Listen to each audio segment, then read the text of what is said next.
What do you get when you cross a know-it-all newspaper columnist with an awkward, unsophisticated everyman? Yeah. Well, I'm just not sure about that right now.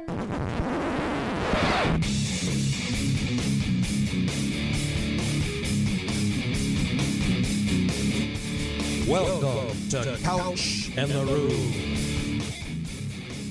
Welcome to Couch in the Rube, presented by Skymint Premium Cannabis, inspiring us all to look better, feel better, be better every damn day of our lives. And our Tuesday night show, brought to you by our friends at Cask & Company Kitchen and Bar and Front 43 Neighborhood Pub, just north of Frandor and Lansing on East Saginaw.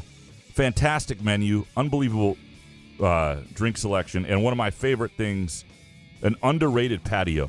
And it may not feel like it on days like today, but we are just about the patio season. It's one of my favorite patios to chill on, often with my co-ed soccer team on Monday nights. And also, our Tuesday night show brought to you by our friends at Firekeepers and the Firekeepers iCasino and Sportsbook app. Download the app, bet the games we're betting, including NFL draft props, which we're going to get into in a little bit. Jason, how you doing, brother? It's our core foundation, man. Grit. What's up, man? I don't know whether to get into the NFL draft or the Detroit Tigers. Right? The start of the show. It's unbelievable. So, although I'm on the Brewers tonight, though. Yeah. Can you jack my my headset up real quick too? We're appreciate it. The Tigers bet. I do think we're gonna have to. Here's my problem with the Tigers bet. Hold on. Buenos tardes. It is time for the Detroit Tigers Gambling Update with Gramanito Couch and Jason Nick.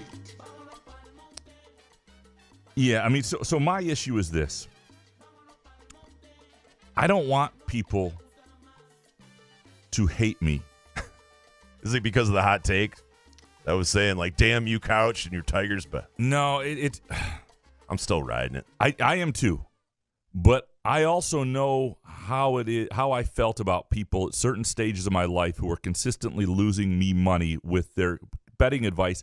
And Welcome to the show, Couch in the Rube. And then not taking it all that seriously when I was not happy about it, and they were just sort of laughing it off.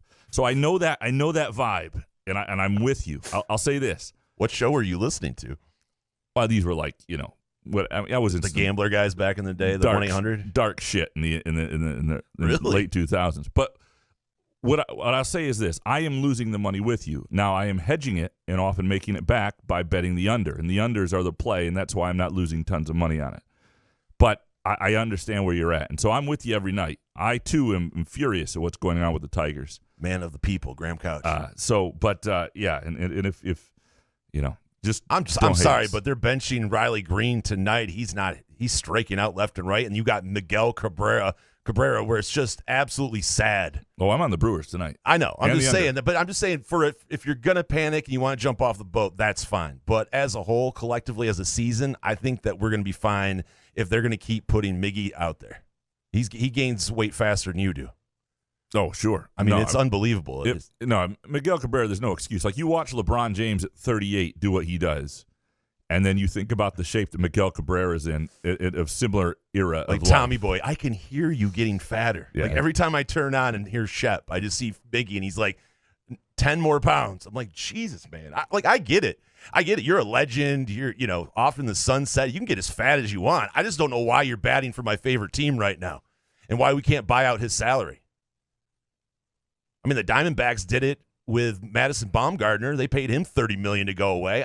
They're promoting like every at bat. They're running a commercial, like doing a live read like this show. It's just pathetic. What are we watching?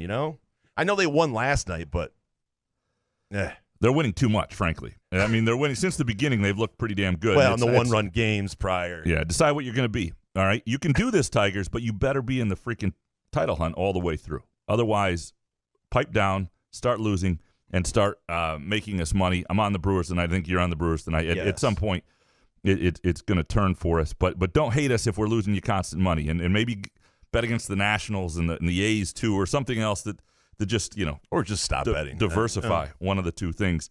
Would maybe just stop betting.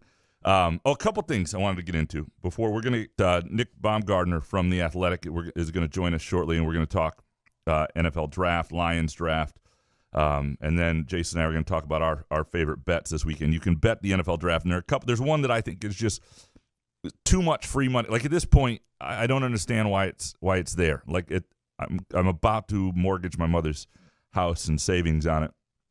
And so I'm a little concerned about. Why don't you just do your house? What I'm seeing? No, because that's too risky.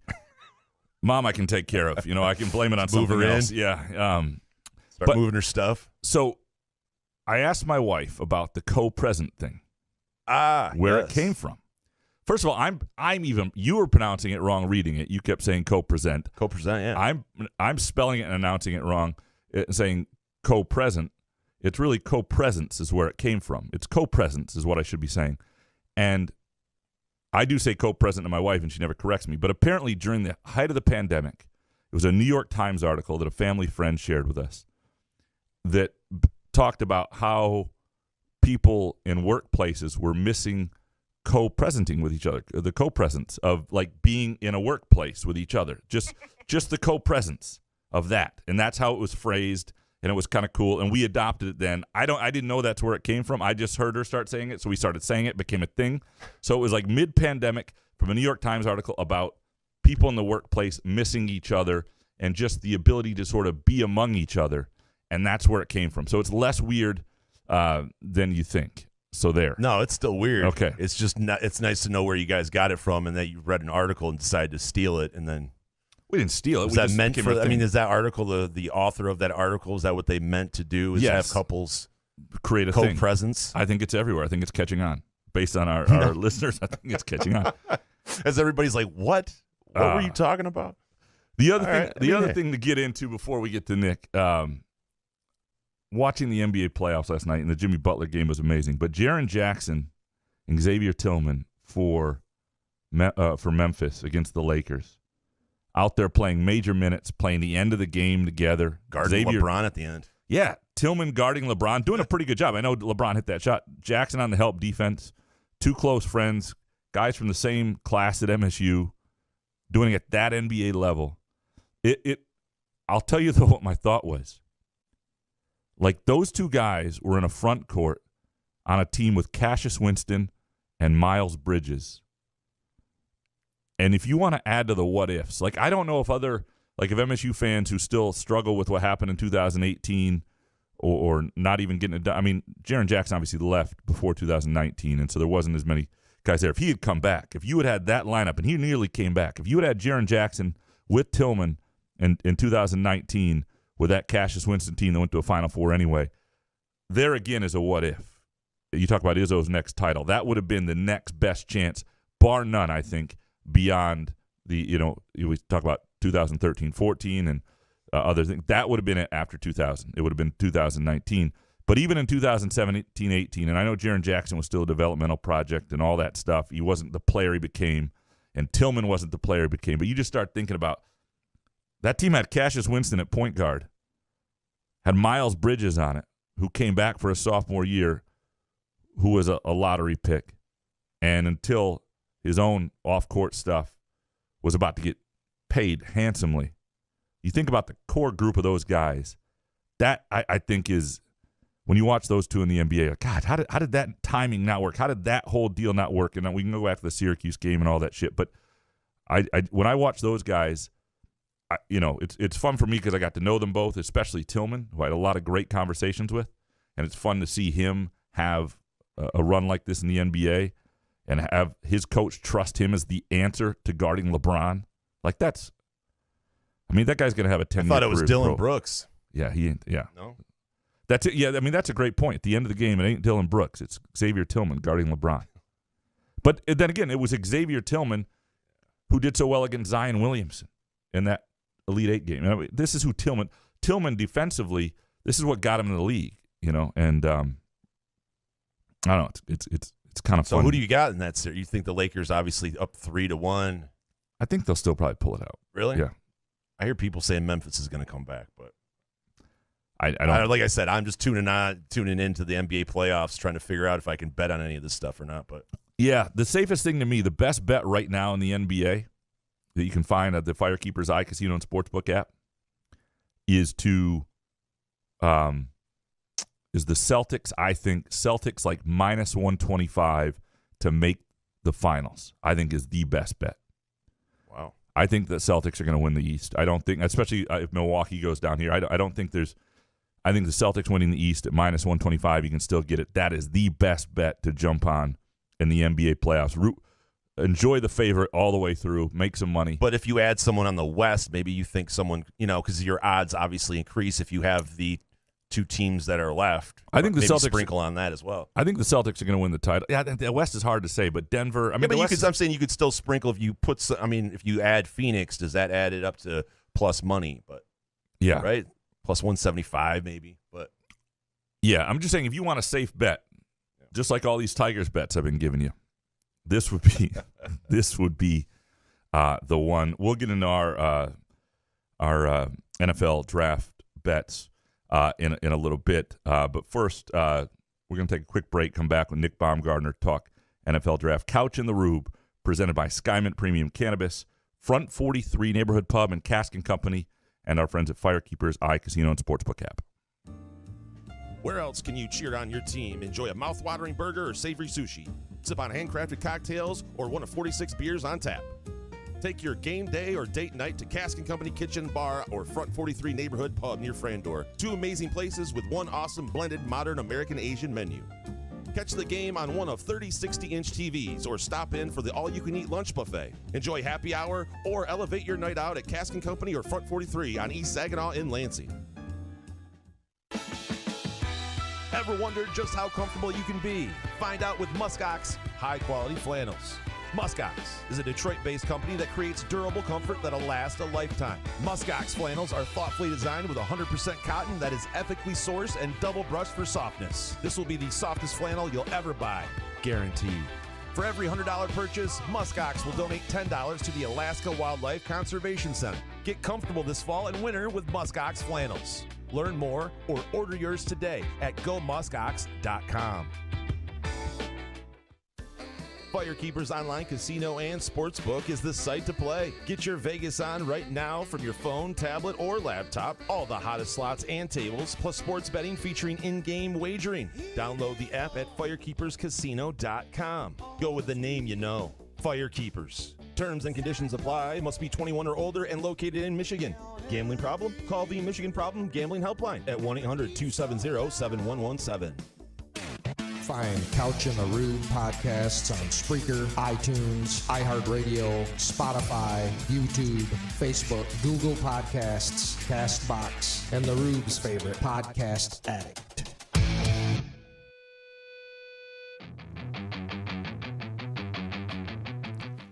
Couch in the Rube, presented by Skymint Premium Cannabis, and our Tuesday night show, brought to you by our friends at Front 43 Neighborhood Pub and Cask & Company Kitchen and Bar, just north of Frandor on East Saginaw in Lansing, near the Lansing-East Lansing border. Very pleased now to have Nick Baumgardner with us, senior writer at The Athletic, writes about football and the NFL draft a lot. Covered the Lions for quite a while in Michigan before that, and long before that was in Bowling Green, Kentucky, covering mid-major sports, which means he's come up, he's been brought up right, is what I like to say in this business. Nick, thanks for taking some time, man. Appreciate you. You bet, Graham. Always glad to talk draft. You yourself brought up right as well. I know that. Yeah, no, mid-major soul myself here. Yeah. A lot of people drink on this show when I bring up the word Kalamazoo, and they get pretty hammered. So it's, I mean, it happens, man. I know.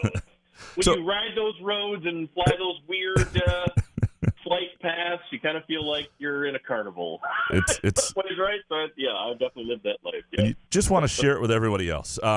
Yes. Yeah, right. It's amazing we're married because the first date was like, let me tell you about Kalamazoo. I know, right? So how many? Let me ask you this. I am guessing you are a hot commodity right now. How many of these shows have you done today or this week? It's a lot today. This is probably like the 6th or 7th, I think, today.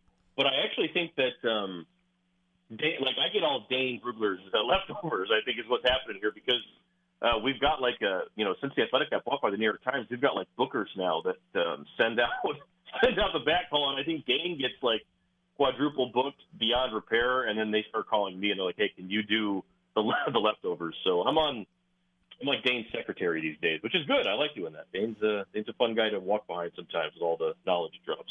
Well, we would never go that way first. You are our first choice. Yeah, always. right. We don't go through bookers, and this is the only show you can say motherfucker on. So that I just directly with you, Graham. Of course, yes, no bookers here. Yeah. So, want to get into this. And it's been interesting reading your coverage and some of the things you think are going to happen. Before we get into the Lions here, one of the predictions you made was about the quarterback situation, that 2, probably not 3 right away.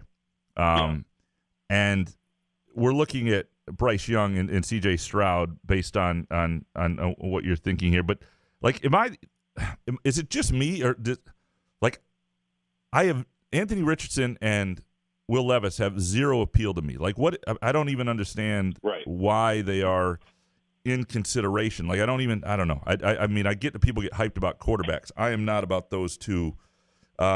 What's the highest those two could go, and explain to me the fascination? So it depends on – so much of it depends on what Houston does it too, right? So, like, we've sort of written about this for like a year. They have Davis Mills, who's like a bridge quarterback. He's a young bridge quarterback is what he is. He's not going to ever be, your full-time answer to anything. But he's also not horrible. Like, he's not the worst thing in the world. He's a starter. Like, he's a starting-level player that you can keep in there. They have so many draft picks this year. They have a ton next year after, that Deshaun Watson trade and everything. They're horrible. They need so much that you could really make the case, like, what if they just sat there and took Will Anderson and they just kept building out their team and let Davis Mills run the show, and then next year when they are still horrible, they draft Caleb Williams, and now they're rocking and rolling. Like, that's kind of maybe what they might do. Like, I'm not convinced that they won't do that. And if they do that, Cardinals, of course, don't need a quarterback. And then we ask the question, the same thing comes up that you just said, Graham. Why is anybody wanting to trade up for Will Levis or Anthony Richardson when you could wait and play the board?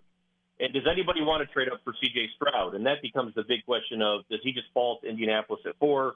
And then we see what happens, from the rest of the way. And I'm kind of leaning toward that being what we see.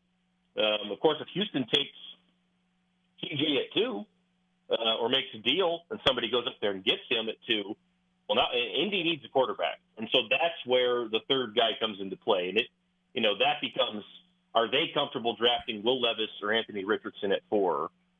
And that's, Chris Ballard's ultimate, Andrew Luck really screwed them, Graham. This is not a good stretch for the Colts, man. This has been tough. But this is as close as they're going to get to solving it, you know what I mean? So they really do have to get a quarterback here. And I think they hope CJ falls. So the Davis Mills thing is interesting because I think there's a chance the Texans out-Lions the Lions. In other words, like, Davis Mills is a poor man's Jared Goff in a certain way. He really is, correct? Yeah. And this is what I liked about what the Lions were doing for a while. And now my only concern is that all of a sudden it's turned into 2 in on Jared Goff, and I'm not sure the end game of Jared Goff finishes with confetti in a Super Bowl. Like, I don't know that you can get there. And at some point, what you don't want is your whole team to arrive, and then you don't have the quarterback, and then you are the Colts at some point or something. You don't like. So is there any chance? Do you think that the Lions are in on the quarterback game in the first round with either of the picks this year? Like, if Richardson fell to 18, which is what some people have thought about back in January, back before all this nuts. And this was, and again, this, like, when you watch these guys all year, and we talked about this internally in December, like, the guy that is going to blow up after the combine is going to be Richardson. It's going to be the same thing as it was with Trey Lance a couple of years ago, where we're talking about everybody who watched him in college is going to look at him as a maybe he should go back to school type guy when the season ends. And then he's going to go pro, and you're going to say, well, he's probably not a first-round pick, right? And then they're going to say, yes, he is. And they're going to say, well, he's probably not a top 10 pick, right? And then you're going to say, oh, yeah, he is because of all the traits and everything else he can do. But it's also like you're talking about, Graham. You can't take a quarterback when you're not ready, and you can't have a team when it's got to sync up. So I look at the whole thing with everybody there. And the Lions do have the situation where, in theory, you could take a guy like that, sit him for a year, Goff plays for another year, year and a half, whatever it might be. It's not ideal, but it can be your bridge to the next guy. I'm sort of the thought, though, that I think Goff's got maybe 1 or 2 more years close to what we just saw. Probably not as good, but I think he's got a couple more left before this is really a problem. And I think that they're good enough right now to where they can address a lot of other areas and really make a push and get better as a team and kind of ride forward with him this year and let that be that. I would draft a backup, but beyond that, I'm not sure how much I would do it. Yeah, I'd be inclined to, if somebody got desperate, move your second first-round pick, trying to get another first-round pick next year, so you can be in the same spot a year from now. Because you're going to be you're not going to have a 6th pick next year. But to have 2 1s, if you decide a year from now you need to make your move for a quarterback, at least you have more draft capital to do it. And this is what the Rams did when they leveled up from Goff, and it crushed Goff, and he had to be rebuilt or whatever. But they got to a point where they were like, okay, we've advanced beyond our quarterback. Trade everything we have that we consider to be a luxury and get the best quarterback we can possibly find. That's doable in today's NFL. We've seen that almost every year in the last. Jets just did it. They just got the crazy, guy who went into the darkness and had to come out after whatever. The quarterback market is weird. It's impossible to predict, and I just don't do it before you're ready is always my advice because these guys come around. We're going to see good quarterbacks again, right? Everyone always, there's never going to be another. There always are. So it's not something where I would panic, and I don't think you just play it right and don't do anything that you don't need to do here. And I think that the Lions have done a good job of that the last couple of years, and I would assume that we see that again. Yeah, you want your quarterback to be on his 5-year clock at the right time too, right? When you're ready. You don't want the Bears with Justin Fields are going to have decisions to make before they're ready. It's not a great. It doesn't sync up. 100%.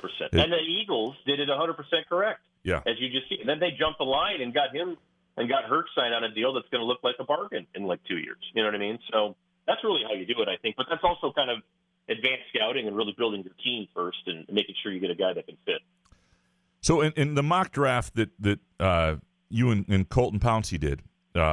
You have in the latest one with Christian Gonzalez, the cornerback from Oregon, who you describe as the top corner, you think. And so over Devin Witherspoon from Illinois and passing on Jalen Carter. What do you like about Christian Gonzalez, the cornerback from Oregon? Yeah, I think he's got the full range of all of it. He's he's sub 4.4, he's long, he's big. He can play in man and zone. He can play, he can recover and press if he gets beat the line of scrimmage. He's not going to get run away from. I think he'd actually be a returner. I think he's one of those guys that can do something once he gets his hands on the ball. He's got ball skills, really, really good agility and burst. I think he's a full package athlete that can sort of do everything. And I think Witherspoon is the most physically intense sort of I keep calling it physical confidence. He just does not care. He just runs through a wall and is the most football coaches love this guy, all that sort of thing. And I think that when people are comparing the two, some of that gets overwhelmed and lost on the fact that Gonzalez is not a soft player. He's also a pretty tough, understated worker who I think does a lot of things really well and would fit long-term really well in Detroit. Will Anderson is the guy that I love. Any chance that they move up and just go get that dude, or any chance that he falls? I tried to write that into existence a couple weeks ago. I don't know if it's going to happen or not, but I was like, this is the move. I mean, and I agree. I mean, Houston could take him at 2, and maybe it's off the board. It's whatever. But if he was there at 3, I'd be calling Arizona, being like, you need more picks. You need more picks than we do. We'll give you, and we'll overpay. I don't care. I will overpay for him. That. Because to me, if you could get Will Anderson and put him with Hayden Hutchinson and Aleem McNeil and a back end of the current situation they have, I mean, you're good. You're good to go. I think every decision you make from here on out can be sort of mid-round and free agency related with your defense. That is a really good trio to sort of build out from, and that would be really enticing. So if that's possible, I would do that for sure. Is that worth the 18th pick with the 6th to go do? I don't know about that because I think that's like too much of an overpay. But if it involves like multiple seconds, like I'd be in for that. But I mean, again, I don't know. Like I would consider it honestly. Like I would consider using both if that's what it took because I think he's that good. I think Anderson is the only really like because Carter from a talent standpoint is elite, but he's got the other stuff. And Anderson doesn't have the other stuff, and he is elite. And so I think that he's the closest one guy who, when he leaves the building, you're worried about what's happening with him. And I don't know if that's Jameson, but he's gonna have to grow out of that if it isn't him, because it sure seems like he might be that right now, or at least to a degree. And Carter, I think, is that. So, that's where I'm kind of like, I don't know. It would say a lot if they took it. It would say a lot if they didn't, I think, quite frankly. Yeah, from just a football standpoint, like the suspension everybody's worried about, I love the idea of playing fewer games. The odds that Jameson Williams is going to be healthy in the playoffs are more exactly. now. This is – I've always said – I don't hate it either. Yeah, I don't hate it either. I ran an NFL team. I would bench my defensive backfield till week 10, and then we'd be like, all right, let's see if we be healthy. I'd rather have him healthy the whole way because he has a lot to prove, but I also don't hate the idea of him getting pissed off and, growing up and – because he did need to grow up. And a lot of people, like a lot of Lions fans who follow this thing closely know, I mean, they can read between the lines. Lions they were nervous about him last summer. Man, we just need him to, he's so quiet and reserved and doesn't talk to a lot of people. And so he does need to grow up. And he does, he went through a lot, all that sort of stuff. And hopefully this, he lost like $7 million. I think in this whole thing. Hopefully you get a pissed off player who's ready to go. And if that's the case, then I'm all in for that because if we see the guy that we saw before he got hurt at Bama, that's my God, that's what you want. So he was up there with Wilson and Olave, in my opinion, at full tilt, and those guys are really, really special. So can't give up on him yet. Is there any position or person that you think later on, be it 18, second round or whatever, that you think the Lions might address that'll catch people off guard or, it looks like anything like that. I do think, receiver could certainly be one, not just because of the Jameson suspension or whatever, the fact that you need, they do need an X receiver, but also like we just said, Jameson has done nothing really in a year and it'll be a year and a half. And how much longer can you really wait? You want to take advantage of some of these guys here in the second or third round? That wouldn't stun me. And then also, I don't know if it's a surprise, but people aren't going to like it. Running back is going to be. I really think it's going to be a draft pick here. That's not something that they wait all day on.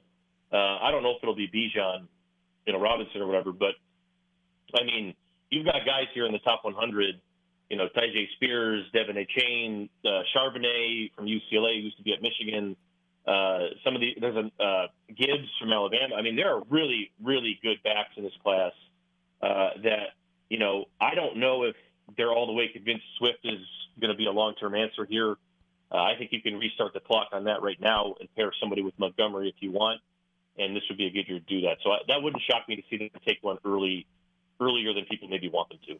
Yeah, Swift to me was always, again, you talk about time, syncing up. You're never going to pay a running back, and he was he was always going to run out his rookie clock by the time they were good, but that makes me always nobody wants a first-round running back, and I get that at the top, but I do wonder about getting that fifth year with a guy on a rookie deal that seems like a Bijan Robinson at 18 doesn't sound so awful for 5 years. I mean, I don't know if he's going to be there, and that's why, because I think a lot of teams are like, that does not sound bad to me, and I think Jahmyr Gibbs could be another one that goes in the first round because he's a first-round talent, and I think that he's another one for the exact same reason that you're like, whatever, give me him for 5 years.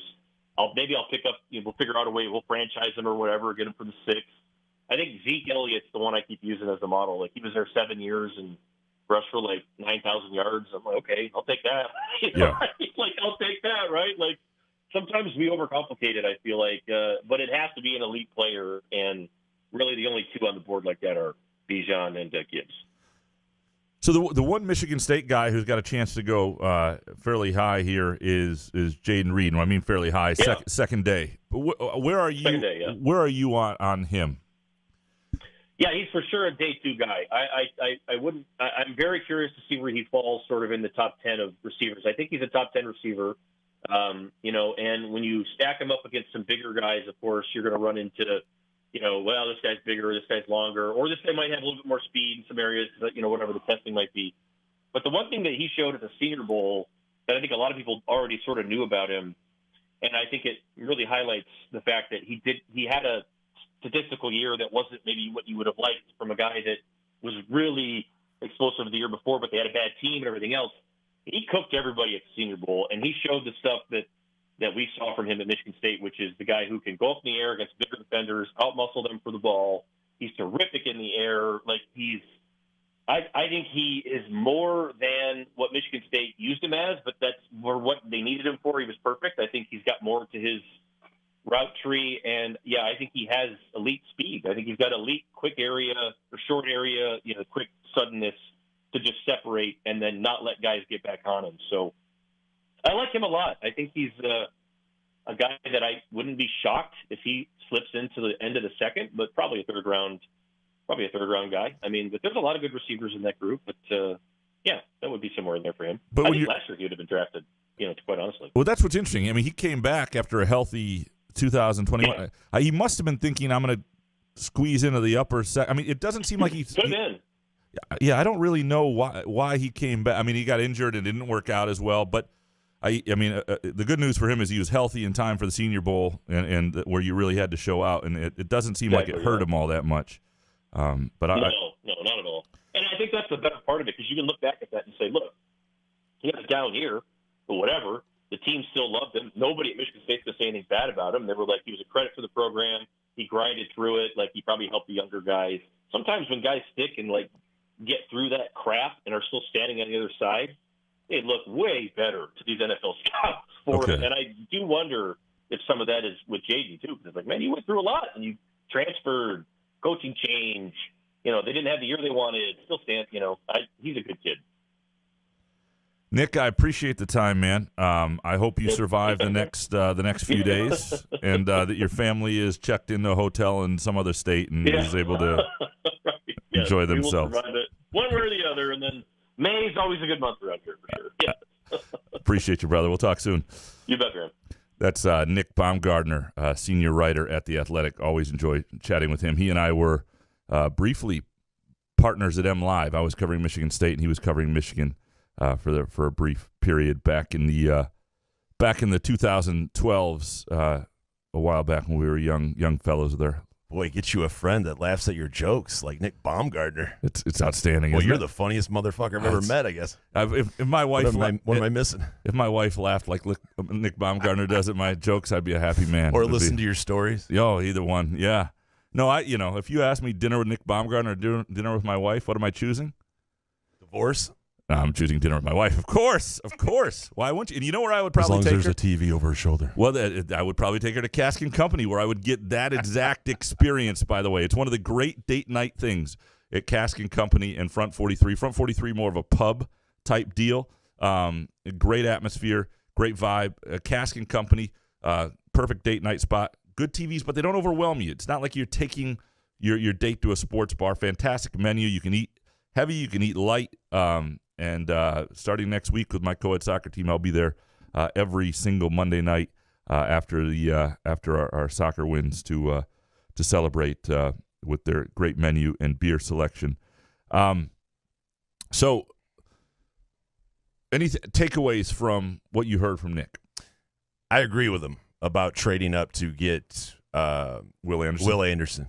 I just think that you have that extra pick. If this guy is going to be a game changer, I think you call Seattle and ask to trade up to 5, because I think the Colts, Titans, Texans, Panthers, I think you guess they go quarterback there, right? Well, he's saying they don't. I don't know. Who do we? I don't know. Who do you call? I think you got to get that in front to say we want Will Anderson. What do we need to get there? You might have to get to 2 to get Will Anderson. That's where the Texans are, right? 2. Yes. It sounds like the Texans, if they're smart, are sort of on this Davis Mills is Jared Goff thing, where they're not ready. So why would you start the clock on a quarterback? I like Davis Mills from Stanford. I have some of his rookie cards, but he's like Nick said, he's just an average quarterback. But if you like one of these guys, well, yeah, you got to love one of these guys. You got to love Stroud. Well, and obviously, if you think none of these guys are really going to beat out Davis Mills for the job right away, I mean, then maybe you could wait for next year's draft. I mean, do you really think that whatever draft you have as an organization, like if you're the Texans, I mean, you're going to be shit again this year. Well, so you're going to have another high pick. And that's what I think is important. I mean, you might as well put me or you at quarterback. Don't start the clock on a rookie contract with a quarterback. I think that stuff's so important. That what he was talking about, syncing it up. If you're the Texans and you know you're shit for another year at least, what are you starting that rookie contract? But if you really like Stroud, unless you love somebody, if you like Levis or Stroud or something, you'd want to get a guy going so Mills can sit there and take a beating. Because that's the other thing too. You don't want to draft a guy and he comes in, your O-line's bad, he takes a beating. I mean, no matter who you pick. I mean, look at Trevor Lawrence, his first year in Jacksonville. He didn't have an offensive line. The coach was shit. You have no shot. Well, and one of the things a couple of things he said that were sort of interesting to me, and I mean, I do think I like the idea of them taking like a Bijan Robinson, a running back, something like that. Trying to do something with that 18th pick. What I want them to do is get impact players. But I think here's what's different than what used to be the case. I'm going into this draft, as we've talked about before, with a little bit of trust for Brad Holmes. And so I'm intrigued more than I'm like, they're just going to get their dude, and it's going to be some lame-ass guard who's pretty decent, and that it's Matt Millen or whatever. There's a little bit of faith that they will be creative and that they will maximize what they have here. And I think that makes this an intriguing and that's why, I mean, Jalen Carter's sitting there. Yes, he was projected to go 1 overall, but like Nick also mentioned too, it's like, do you want to bring a Jalen Carter into your locker room? Or if you feel like you've talked to him, and I'm sure Campbell and Holmes have sat down with Jalen Carter and asked him tough questions, so maybe he's lying to you. But I just don't know right now where the team is headed. I just think you want to get Will Anderson at all costs and to trade up if you have that 18th pick. Do it. Yep. Yeah, like a Bijan Robinson doesn't move me if you draft a wide receiver. That, you know what I mean? Like getting Will Anderson would make the whole draft as a Lions fan. You're not going to have many more years if you're getting where you think you're going of drafting 6th. And you also have the advantage of drafting 6th and not needing a quarterback necessarily, or one of these quarterbacks, which doesn't always happen. So it gives you this flexibility, the ability to go get potentially the best guy in the draft who's not a quarterback because he's not a quarterback and you don't need one, I think is – well, and the problem, Witherspoon sitting there from Illinois, and it's just like drafted cornerbacks before and just – and he thinks Christian Gonzalez at Oregon is the play over Witherspoon. I would think so, right? I mean, a corner from Illinois at 6? F me.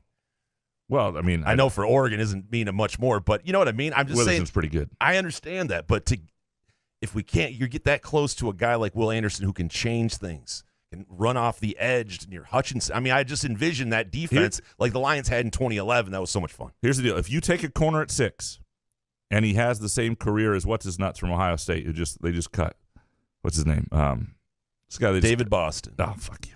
It's the what's the guy who tore his Achilles? Terry Glenn. Oh, fucking hold on. Give me some hoss. Can't think of Ohio State receivers right now. It's in a corner. It's Jackson Smith and Jigba. The Jeff Okudah. Oh, right. Thanks. Anyway. Damn it, I couldn't think of it. Yeah. But if that happens again, and you have that kind of bust, you have to sign up that you will resign is Brad Holmes. You cannot, if you draft that guy. Well, that's tight end, I guess. And yeah, you have to resign because I can't handle it. I can't handle that mistake when you can see it coming.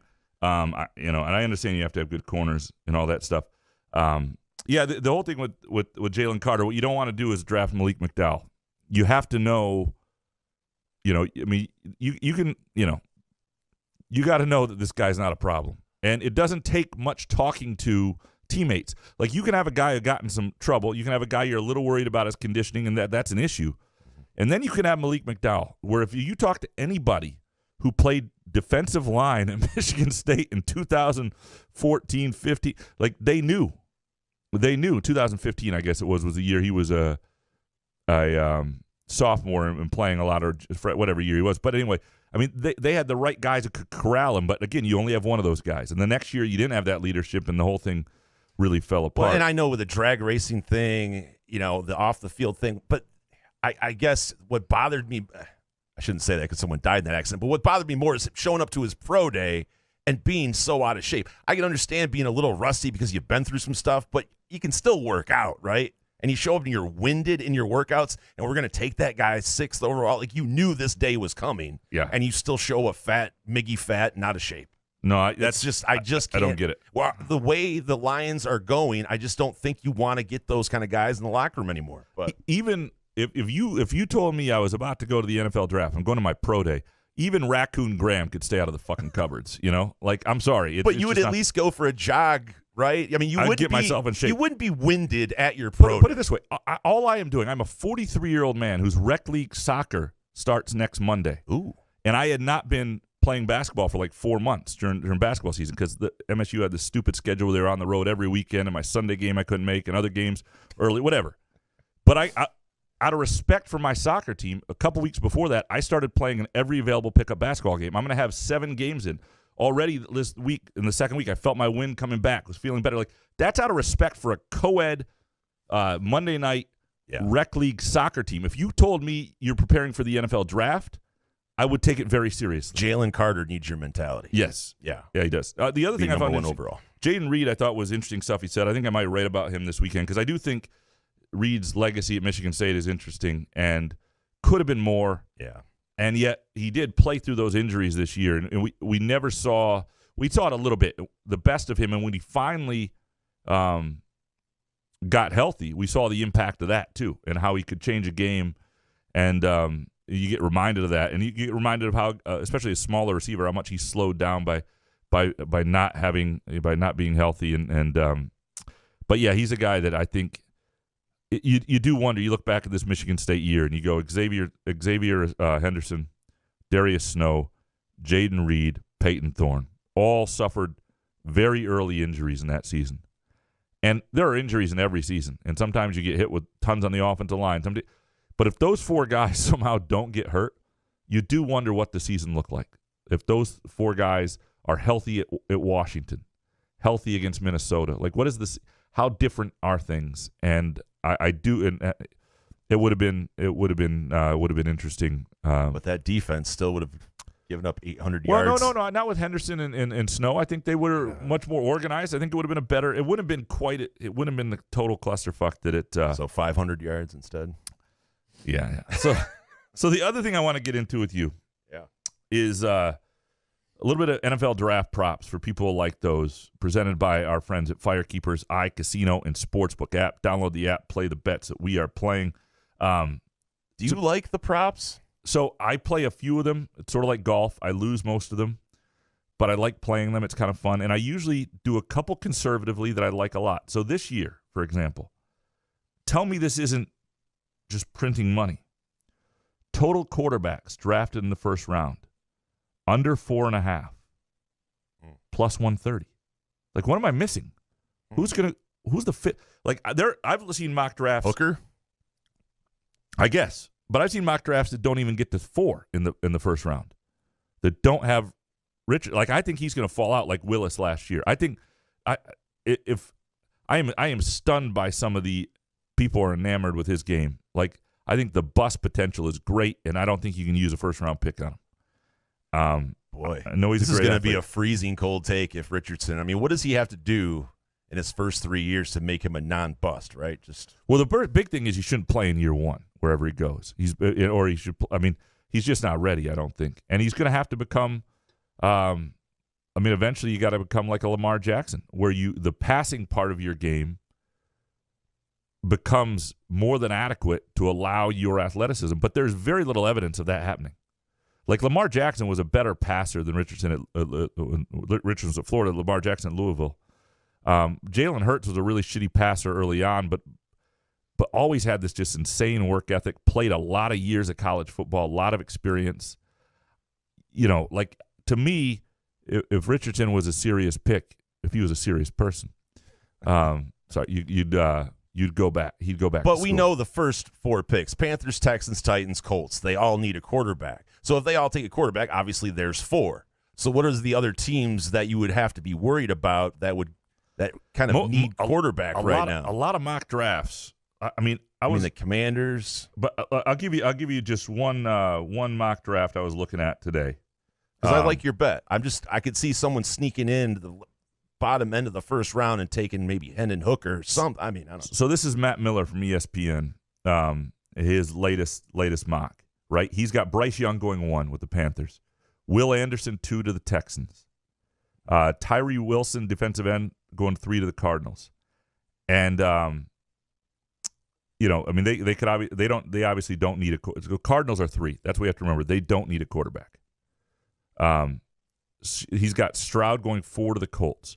So I mean, starting with what happens with the Texans will make a difference. And then how do the Colts feel, as Nick said, about a quarterback if Stroud's gone. But either way, Stroud to the Colts. Then he's got Jalen Carter at 5 to the Seahawks, Devin Witherspoon from Illinois to the Lions, who may take a corner. And he does have, I guess he has Anthony Richardson 7. Never mind. I missed this, to the Raiders. Good God. And then he's got Will Levis 11. But after that, I don't think there is, let me see, we got another quarterback here. This is good podcasting by me here. You want to just keep reading his mock draft? No. Finish the show out with it. He does have Hendon Hooker 23. Oh, my God. I take this back, but I don't. I don't take this back. I'm still on this. I still don't believe. Like, first of all, Hendon Hooker is 37 years old. Like, and he's the same age. Yeah. He's 25. But you know what I mean? Like, he's up there. He's so old that, like, I would not take a 25. Give me a 21-year-old quarterback. At 25, you better be ready to go. Yeah, but I mean, he's a plug-and-play guy. I don't know. Is he a plug-and-play guy? He's got come out. I mean, if he's already 25 years old, you would think that he's going to be easier to prepare for an NFL season than others. But except he's coming off an ACL tear. He can't even be part of your mini camps. Dude, I wouldn't take him. I'm just saying, if a team is going to draft, I mean, is there another quarterback on the fringe that people are going to, that Pro Football Focus thinks are going to sneak it? I just think it's a good. I just don't know what team you're seeing here. Jags don't need one. Maybe the Vikings, but the Vikings aren't going to waste 23. Pick 23. Yeah, they got their boy Kirk Cousins. So the other stuff that you can do that I find interesting is some of the over-unders for players, like Anthony Richardson, over-under 4.5, and but that the juice is too much on that. Under 4.5 is at 255 plus 255. That's not. I just don't see it. But like Christian Gonzalez, the player that Nick Baumgardner thinks the Lions might take at 6, the corner. That's pretty much even money under 8.5, right? So that's not a horrible play. Witherspoon is even money under 6.5. Hendon Hooker, is over under 31.5, pretty much the first round. Jalen Carter 6.5. Like, there's a lot of interesting players. If you have a feel about one player or another, it's a great way. And the one to me that I'm gonna take, I think, Will Anderson over under 3.5, under plus 135. To me, he's going to be gone by 4. I think he's gone by 4. And see, I think the Colts are going to trade up. Okay, I think that Jim Irsay, he's going to want one of his. He's going to find a guy, maybe Levis or Stroud or something. And he's going to want to pounce on it. And trade up. What do I know? I know we don't. You know what I mean? Who's Mel Kiper? Yeah. The hell's Mel Kiper? Is there anything you like in this draft? Anything you're? I know you just filled out your mock draft. For Jordan's yes, pool. And if you're hearing this and want to get a hold of me before tomorrow night, it's $100 for 100 questions. I like Joey Porter Jr. from Penn State. I don't know if I obviously at 6 for the Lions, but maybe possibly 18 if they decide not to trade up for Will Anderson. But like I said, the over/under on him is 19.5 too, so that's not a bad. Yeah. So I like the under on that. What does that pay? Plus 135. Yeah. All right. Yeah. But yeah, I just, with Nick saying that as well, I'm jumping on the Will Anderson train. Like, I just really would like the Lions to trade that 18th pick if that's what it took to get up there. I don't think that's a lot to trade up with one of these teams because you just don't know whether or not some of these teams are going to go quarterback or not. Yeah. So there is an opportunity here with like to 2009 Grammett a little bit. If you're sure it's Bryce Young, how confident are you it's Bryce Young at 1? I'm not. Okay. I don't know. Because he's minus 800. Right, but numbers have been jumping all over the place all day, and it's funny, like watching these sports books like get nervous about some of these props. I'm like, you cap the bets to 1,000. I mean, how bad could you guys get beaten on this stuff? Yeah. But Yeah. I can understand. There's so many unknowns with these drafts. That's what I mean. You see numbers and like Will Levis was because some guy posted on Reddit or something that he read something. So everybody started firing bets at Will Levis to go to the Texans at number 2. I think none of it makes sense. I think at 2, I'm gonna throw a little on Will Anderson plus 300. I hope you're wrong. I do too. Sorry, but. I may throw a little on 3 too at plus 300. So just putting both on and then just keep going. Just keep going until I automatically lose money. That's what I will definitely do on this draft. It'll be fun. If you want to, that's our advice. If you want to play some draft props, download the Firekeepers iCasino and Sportsbook app and play along with us. This will be our last show of the week because of the NFL draft, which begins Thursday night, obviously, which is when we usually record. We'll be back Sunday night with our hot takes on the draft and everything else. Maybe there will be other interesting MSU news by then as well. We appreciate you listening as always. Thanks to Nick Baumgardner for educating us on the Lions and the NFL draft and Jayden Reed and everything. We appreciate Skyman, of course. Go to skymint.com for location information and daily specials. Thanks to Firekeepers iCasino and Sportsbook app and Firekeepers Casino. And, of course, thanks to our original sponsor, the OG of sponsors of Couch and the Rube, our friends at Front 43 Neighborhood Pub and Cask & Company Kitchen and Bar. Unbelievable date night. Unbelievable place to watch a game. Good show, man. Yeah, man. Couch and the Rube.